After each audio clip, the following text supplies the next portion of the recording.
Hey, what's up, guys? It's Rob from Heroes Avenue. Happy Monday. Hope you guys are all doing well today. We have several topics that we're going to be talking about in this video. We're going to start off with some MCU news, Thor Love and Thunder casting, because Russell Crowe is a part of Thor Love and Thunder. We're going to go ahead and talk about that for just a little bit before we get into some Black Adam news that The Rock teased was going to come today. And also, we're going to talk about the DCEU slate, what it means going forward, and just get into a general discussion of, what we anticipate, what we're hoping for, and all of that. But before we get started, please do hit the like button, subscribe to the channel. It really does help us out. And thank you guys for watching. So let's get into the first topic today. First topic is, of course, Thor Love and Thunder. Now, an awesome actor appears to have joined the cast for Thor Love and Thunder, which seems pretty stacked at this point in time, because we do know that not only is Jane Foster coming back, and she's going to be wielding Mjolnir in this movie, we're also going to get Christian Bale as the main villain.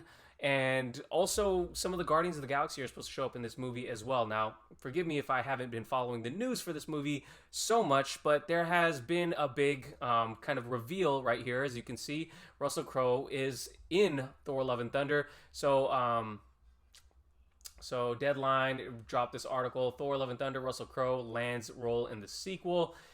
So apparently, the way that this got leaked was that a lot of the cast was at a rugby game, and they saw that Russell Crowe was, kind of cheering alongside the cast of Thor Love and Thunder, and I think Deadline just ended up dropping the news. So I'm just going to read a little bit of it. You guys can check out the whole article if you'd like.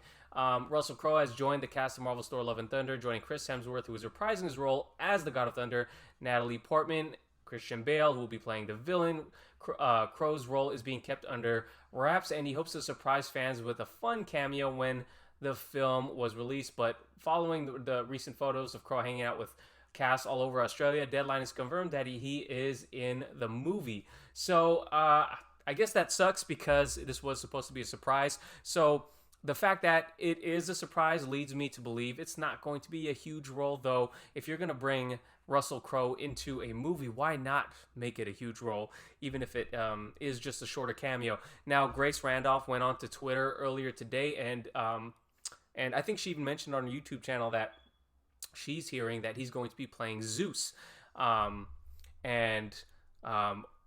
that would be incredibly awesome, because we're going to, of course, get the villain, Christian Bale, Gore the God Butcher. I'm not familiar with the storyline, so apparently he's going, some of the theories is that he's going to be killing off these gods, and Russell Crowe being one of those gods. That seems plausible, though. For me, I speculate that it's, given Taika Waititi and the skits that we got from Thor Ragnarok, I imagine that it's going to be a small cameo role in something that's similar to the play that we got. Of course, Matt Damon, and I can't remember, was it Matthew McConaughey? There was another actor that was in the play that was pretty big in Thor Ragnarok. So I imagine if he is playing Zeus, it might be in some sort of skit or some sort of playful, like really small cameo. Though and especially with it being Russell Crowe, he can do serious and he can do comedy. Russell Crowe was actually hilarious in The Nice Guys with Ryan Gosling. I think it would be a great little cameo, but who knows? It could be a serious role, and if you're bringing Russell Crowe in, why not make him a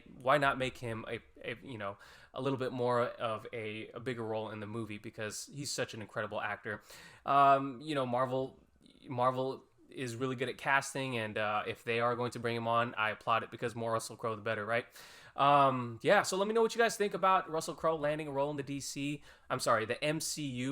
As we do know, Christian Bale, coming from the DC movie slate, said he would never do another superhero movie, but yet he is in Thor Love and Thunder. So maybe it's something special. Gotta be honest with you guys, while many people loved Thor Ragnarok, it was I still prefer the first Thor over that, and then of course Ragnarok. But Taika Waititi, incredible director. Loved his what was that movie? The recent movie he just made the kind of spoof movie about the Nazis. I thought that was an incredible movie. I do hope the movies take it a little bit more seriously, but who knows where Taika Waititi is going to go with this. I'm excited. I'm excited for the movie. We'll see where that goes. Let me know what you guys think about that in the comments down below. But let's get into some Black Adam news, because The Rock had teased that there was going to be an announcement today.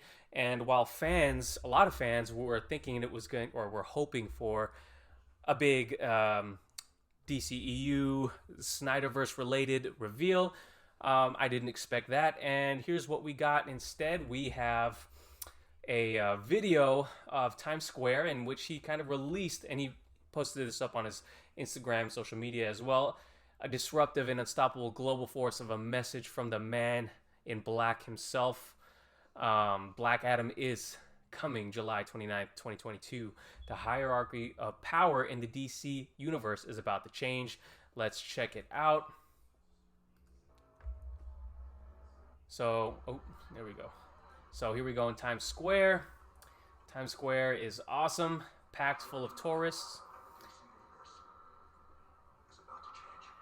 And you hear Dwayne "The Rock" Johnson's voice kind of echo throughout the whole Times Square area, and that's pretty awesome. It's really, really short, so I don't know how impactful it's going to be in terms of getting hype up for this movie. Because this movie's been, it's been announced for so long already, or at least his role as Black Adam has been announced for the longest time. But it feels a little bit more real. But 2022 is quite a bit away from now, and to be honest, the upcoming DCEU slate, while some of the movies, or many of the movies, I'm actually quite excited for, it does feel very fractured still. So we do got, of course, Black Adam. Actually, I'm not sure if we even covered it on this show yet, but Dr. Fate, Pierce Brosnan is playing Pierce Brosnan, basically OG 007.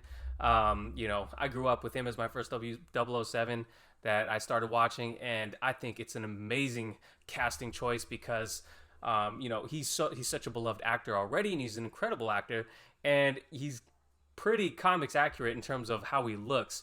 So for him to play Kent Nelson, awesome casting choice, and that kind of rounds out the Justice Society of America.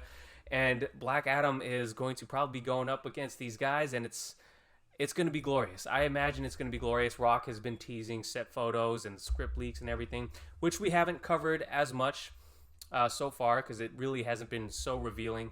But I imagine we'll be covering it a lot more soon. So what do we have on deck for the DCEU? Here's what we got. So DC's upcoming film slate. We got the Suicide Squad on August 6, 2021. The Batman on March 4th, 2022. Black Adam, July 29th, 2022. And then we have The Flash, November 4th, 2022. Aquaman 2, December 16th, 2022. And Shazam, Fury of the Gods, June 2nd, 2023. Did I get that date right? Let's see. July 20. Yeah, I did get the date right. So, yeah, quite the film slate right there. And, we just saw the Suicide Squad trailer. I'll let you guys know my thoughts about it. I'm pretty excited for it, I do think the fandom teaser got me a lot more hyped than the trailer did. There were some jokes that didn't land, but overall, I'm still excited to see it. It's just, when you see something like that trailer after seeing Zack Snyder's Justice League movie in itself, it's like, it's a total different shift. And, there's room for that type of broad storytelling in the world of DC, of course. But it is totally jarring almost to jump from, I've been watching Justice League, Zack Snyder's Justice League, like on repeat, and then jumping and watching that trailer. It is totally a tonal change, but I'm excited for it. Then we got the Batman, of course, which is not taking place in the main continuity of the DCEU. The Batman looks amazing, and I think Grace Randolph even put a tweet out saying that, hey, if Michael Keaton doesn't end up showing up in The Flash, there is a small chance that Robert Pattinson's Batman, if popular, may show up in the Flash movie, which I absolutely think there is no chance that's going to happen because Matt Reeves has seemingly full creative control over this Batman movie, and I think he wants to keep it separate. So but I've been wrong in the past, I guess. Grace has been wrong, but she's also been right. So don't take my word as gospel. So, of course, we got Black Adam, which I am excited for because this Black Adam movie does feel like it takes place in Zack Snyder's Justice League universe, and I think that's why it makes me even more excited about this movie over anything. Then we got The Flash, which is both exciting and a little heartbreaking because it's a big question mark. It's a question marks all around. Is this movie going to, well, it is going to continue Zack Snyder's Justice League story because Iris West is going to be in it. The Flash is going to be in it. It's going to be a lot of reoccurring characters that were cast in Justice League. But where it's going to take his universe, I have no idea. And is Michael Keaton even going to show up in this movie? I covered in one of the recent videos, or maybe Darren covered in one of our recent videos, that he's kind of, playing coy as to whether or not he's going to be in the movie or not. We know Ben Affleck's going to be in it. And if that is the send-off for Zack Snyder's Justice League, if we don't get more Snyderverse, that is why I say it's going to be kind of heartbreaking and a little sad. The Flash, I am excited for it. I want to see a Flash movie, but if it means the end of the Snyderverse, it is going to be very, very sad for me. We're not going to go out without a fight, though. I'll tell you that. Aquaman 2. Aquaman 2, keeping that December 16th, 2022 release date, or at least the December release. Very smart because it made $1 billion, where a lot of people, and made a lot of, YouTubers look very, very dumb in their predictions. I loved Aquaman. Can't wait for Aquaman 2 and Shazam! Fury of the Gods. I loved Shazam, the first Shazam. My feelings about this one is not, my hype level is not incredibly high, but it is kind of far away from now. But what you can clearly see here is that 2022, we have 4 DC films lined up for that year. That's packed. I think we also have 4 Marvel films that year as well. So, man, that year is going to be filled with superhero movies. So what I think needs to happen is that DC needs to lay out a clear plan going forward.